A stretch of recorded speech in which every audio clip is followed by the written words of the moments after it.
सभी का स्वागत है हमारे YouTube channel study with Dharmveer PD class में। फ्रेंड्स, आज हम फिर से एक नई वीडियो को लेके आ गए हैं।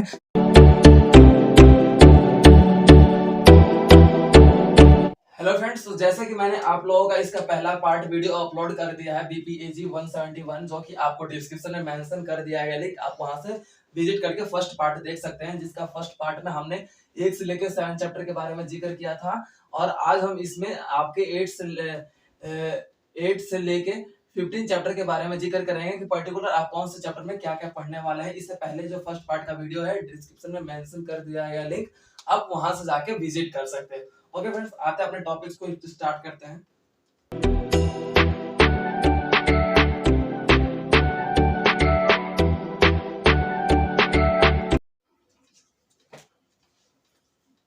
स्टूडेंट, तो बात कर लेते हैं इसमें 8 चैप्टर की, जो कि हमारा सूचना और संचार प्रौद्योगिकी व शासन है, जो कि 8 चैप्टर का नाम है।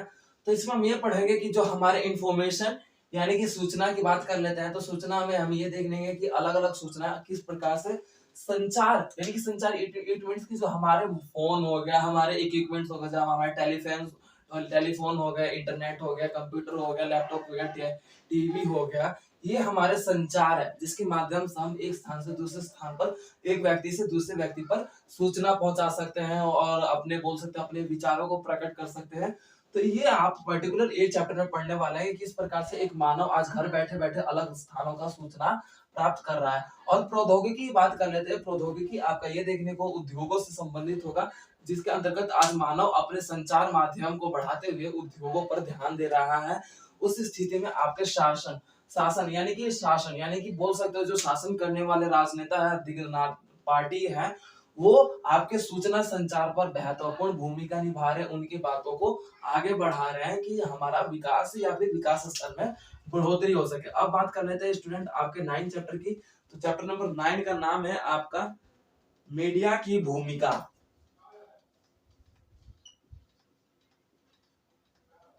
मीडिया की भूमिका, अब इसकी बात कर लेते हैं। तो स्टूडेंट आपका जो मीडिया है यानी कि बोल सकते हो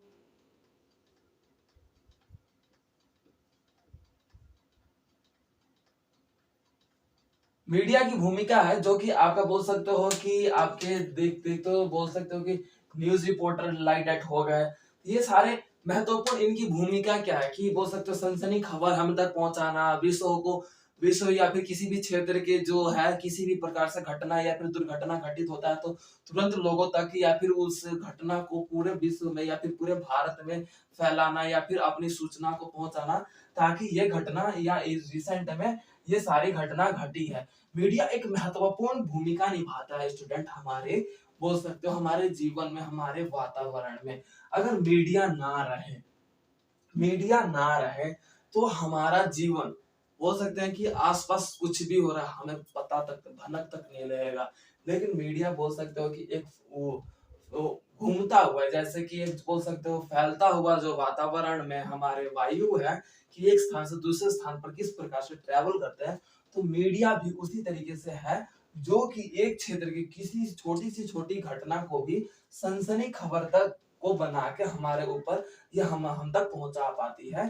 तो आप मीडिया की महत्वपूर्ण भूमिका कि मीडिया का जो रोल है हमारे जीवन में किस प्रकार से महत्वपूर्ण है, ये आप चैप्टर नंबर 9 में पढ़ेंगे। अब बात कर लेते हैं चैप्टर नंबर 10 की। तो चैप्टर नंबर 10 का नाम है आपका कॉर्पोरेट शासन।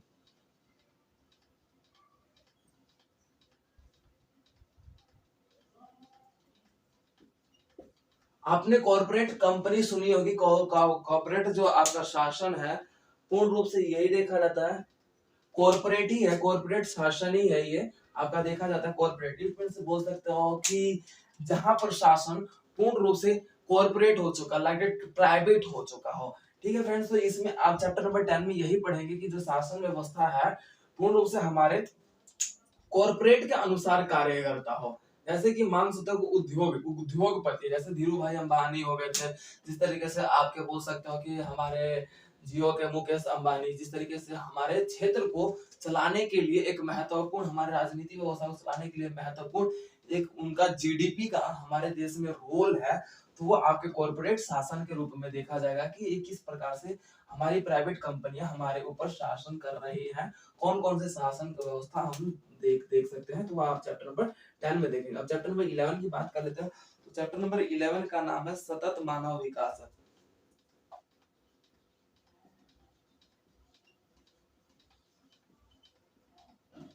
स्टूडेंट ये जो वर्ड है ना सतत विकास, यानी कि सतत मानव विकास, यानी कि आप पर्टिकुलर सतत विकास के बारे में पढ़ेंगे, सतत मानव विकास के बारे में पढ़ेंगे, जिसके अंतर्गत हम ये देखेंगे जो एक मानव है अपना विकास करने के लिए वो ये ना भूल जाए कि पर्यावरण को उसके कारण, उसके विकास के कारण किसी प्रकार से नुकसान पहुंच रहा है, पर्यावरण दूषित हो रहा है, प्रदूषित हो रहा है, वातावरण गंदा हो रहा है, पर्यावरण में स्वच्छता खत्म हो रही है। इस तरीके से रसायनों के कारण हमारा पर्यावरण ओजोन लेयर खतरे में पड़ गया है। इस तरीके से हमारी व्यवस्था आप देख सकते हैं। सतत भी मानव विकास के बारे में पढ़ेंगे कि एक जो मनुष्य है अपना विकास इस तरीके से करे ताकि वो आने वाले भावी पीढ़ी में हमारा पर्यावरण को नुकसान ना पहुंचाए। तो ये आप चैप्टर नंबर 11 में पढ़ेंगे। अब बात कर लेते हैं चैप्टर नंबर 12 की। तो चैप्टर नंबर 12 का आपका नाम है स्टूडेंट जो है पारदर्शिता और जवाबदेही।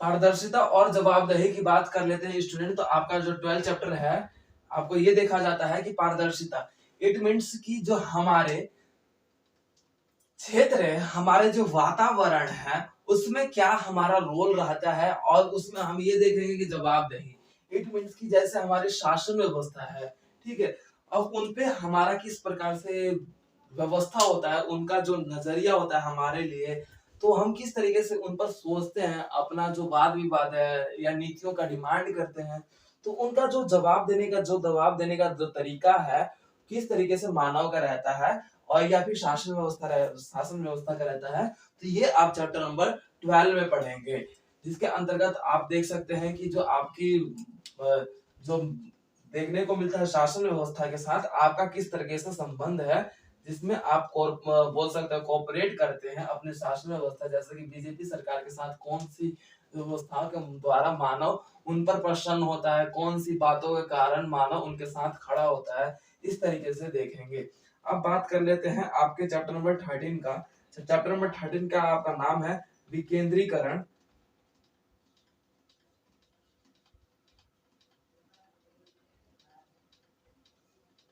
विकेंद्रीकरण और स्थानीय शासन।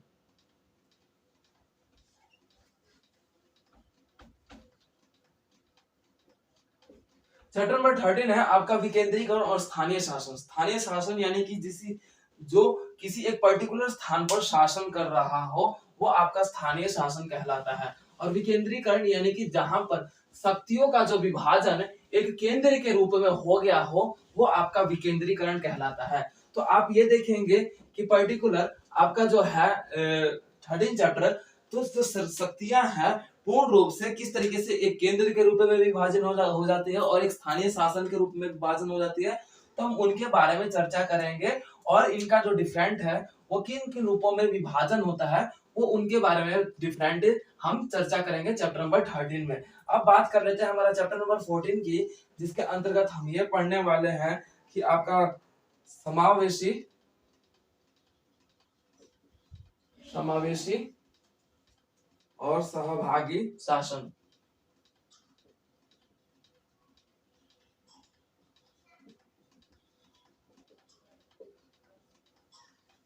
समावेशी यानी कि बोल सकते हो कि समावेशी मतलब सबका मतलब समावेश यानी कि सब घुल मिल के, और सहभागी यानी कि हम एक बोल सकते हो कि पहले इट मीन्स क्या होता है, जैसे कि मान लीजिए कि हम एक वाटर होता है और उसमें हम शुगर डालते हैं, तो पहले तो क्या है कि वो उसके साथ इन्वॉल्व होता है, इट मीन्स कि वो उसके साथ जुड़ता है, फिर उसके बाद उसमें घुल जाता है। तो वो आपका ये देखने को मिलता है कि 14 चैप्टर में आप ये देखते हैं कि जो शासन व्यवस्था होती है तो अलग अलग तरीके से समावेश के रूप में अपनाई जाती है, जो कि सबको सहभागी के रूप में शासन करता है, यानी कि सबको एक साथ लेके शासन व्यवस्था चलाता है। जैसे कि अब बीजेपी सरकार है, बीजेपी बीजेपी सरकार है, तो पूर्ण रूप से आपका देखा जाता है कि पर्टिकुलर ये हिंदुओं के लिए भी है, आपको मुस्लिम लोग लीग के भी है, ईसाई बोल सकते हो कि क्रिश्चियन के लिए भी है, सबके लिए है। तो ये देखने को मिला कि ये सहभागी शासन है, यानी कि बोल सकते हो कि इसमें पर्टिकुलर एक जात पात को रूप में ना लेके सभी को साथ में लेके चलते हैं, या फिर सभी वर्गों को साथ में लेके चलते हैं, सभी शासन व्यवस्था के एक साथ लेके नीतियों का निर्माण किया जाता है। तो वह आप चैप्टर नंबर 14 में पढ़ेंगे। अब बात कर लेते हैं आपका चैप्टर नंबर 15 की। तो चैप्टर नंबर 15 का आपका नाम है लोक सेवा गारंटी अधिनियम।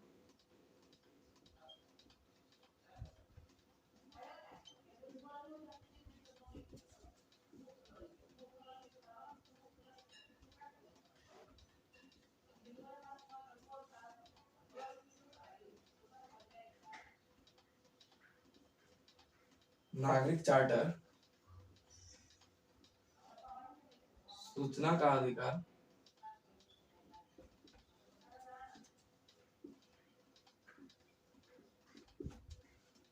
कॉर्पोरेट सामाजिक दायित्व।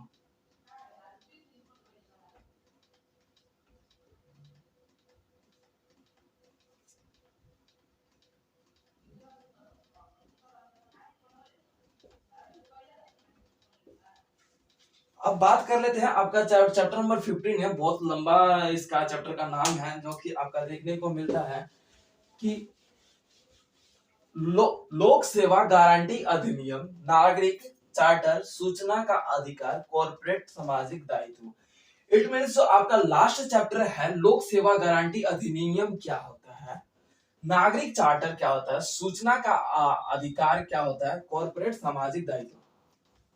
तो ये सारे अधिकार तो आपको पर्टिकुलर जो हमारे संविधान के रूप में दिया गया है, संविधान के रूप में लिखित रूप में हमें सभी व्यक्तियों को प्रदान है ये अधिकार। तो उन सभी अधिकारों के बारे में पढ़ेंगे। अब बात कर लेते हैं इसका, यानी कि कॉर्पोरेट सामाजिक दायित्व, यानी कि जो कॉर्पोरेट कंपनियां हैं, जो समाज के प्रति उनका क्या दायित्व है, वो किस प्रकार से उनकी रिस्पॉन्सिबिलिटी क्या होती है। जैसे कि बात कर ली जाए, एक जो अध्यापक का दायित्व है कि शिक्षक को मतलब स्टूडेंट को पढ़ाना, उसका वो दायित्व है। तो जो कॉर्पोरेट सामाजिक दायित्वों के बारे में बात करेंगे, तो इसमें यानी कि जो हमारे कॉर्पोरेट कंपनियां हैं, तो समाज के लिए क्या उनकी रिस्पॉन्सिबिलिटी है, समाज में क्या किस तरीके से अपने स्टेटस को बना के रखते हुए समाज को लेके आगे बढ़ सके, तो ये आप चैप्टर नंबर 15 में पढ़ेंगे। तो ये स्टूडेंट थे आपके पूरे, देखा जाता है इस चैप्टर से 15 चैप्टर तक हमने इसमें डिफाइन किया, और बाकी इससे पहले जितने भी चैप्टर्स थे वो डिफाइन हो गए। आई होप काजल आपको ये टॉपिक्स क्लियर हो चुका होगा, क्योंकि आपने कमेंट सेक्शन में डिमांड किया था सर कि इस कोड का भी आप मेरे को इंट्रोडक्शन या फिर बोल सकते हो चैप्टर वाइज पर्टिकुलर बता दीजिए कि क्या क्या चैप्टर में है।